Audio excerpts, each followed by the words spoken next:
മാം നേരത്തെ പറഞ്ഞു സ്ട്രെസ്സും TMJ ആയിട്ട് വലിയൊരു ബന്ധമുണ്ടെന്ന് പറഞ്ഞു.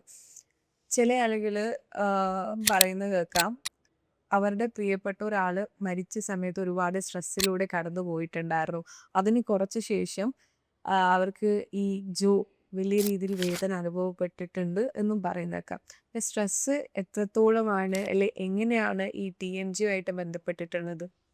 സ്ട്രെസ്സ് നമ്മുടെ ബോഡിയിലെ എല്ലാത്തിനെയും അഫക്റ്റ് ചെയ്യുന്ന ഒരു കാര്യമാണ്. അതേപോലെയാണ് നമ്മുടെ ഈ ഒരു ജോയിന്റിനെ അഫക്റ്റ് ചെയ്യുന്നത്. ഇറ്റ് നമ്മൾ അഫക്ട്സ് വിചാരിക്കുന്നത് എവറിത്തിങ്. സ്ട്രെസ് മൂഡ്സിനെ മാത്രം എഫക്ട് ചെയ്യുന്നുള്ളൂ. അതെ, നമ്മൾ വിചാരിക്കും. നമ്മൾ അൺനെസസറി ആയിട്ട് ചിലപ്പോൾ കുറേ സ്ട്രെസ് എടുത്ത് നമ്മുടെ തലയിൽ വെക്കാറുണ്ട്. അത് നമ്മുടെ ബോഡീനെ പതുക്കെ പതുക്കെ ഡീഗ്രേഡ് ചെയ്തുകൊണ്ടിരിക്കുകയാണ്. ഈ ഒരു ജോയിൻസിന് മാത്രമല്ല, എല്ലാത്തിനും. നമുക്ക് ചിലപ്പോൾ മൗത്ത് അൾസേഴ്സ് വരുന്നത് ശ്രദ്ധിക്കാറുണ്ടോ? എനിക്ക് എക്സാം ടൈം ആകുമ്പോൾ വായിലൊക്കെ മൗത്ത് അൾസേഴ്സ് വരുമായിരുന്നു, എക്സാം സ്ട്രെസ് വന്നിട്ട്. സോ നമുക്ക് സ്ട്രെസ് എന്ന് പറയുന്ന ഒരു എക്സ്റ്റേണൽ ഫാക്ടറാണ്. അത് നമ്മൾ എത്രത്തോളം ഇന്റേണലൈസ് ചെയ്യുന്നു എന്നുള്ളതനുസരിച്ചിരിക്കും നമ്മുടെ ബോഡി അതിന് റെസ്പോണ്ട് ചെയ്യുന്നത്. അതുകൊണ്ട് നല്ല സ്ട്രെസ്ഫുൾ ആയിട്ടുള്ള സിറ്റുവേഷൻസിലും ഇപ്പോൾ ഒരാൾ മരണത്തിൽ കൂടെ ഒരു ഗ്രീവിങ് കൂടെ പോവുകയാണെന്നുണ്ടെങ്കിൽ നമുക്ക് അതിൽ we can do much about it. ആ ഒരു സ്ട്രെസ് നമുക്ക് എടുക്കാനും പറ്റില്ല, എടുക്കാതിരിക്കാനും പറ്റില്ലാത്തൊരവസ്ഥയിലാണ്. അല്ലാതെയുള്ള സ്ട്രെസ്സുകൾ കഴിവതും നമ്മൾ കുറേയൊക്കെ നമ്മുടെ മൈൻഡിനെ ക്ലിയർ ഔട്ട് ആക്കാനായിട്ട് ശ്രമിക്കേണ്ടതാണ്.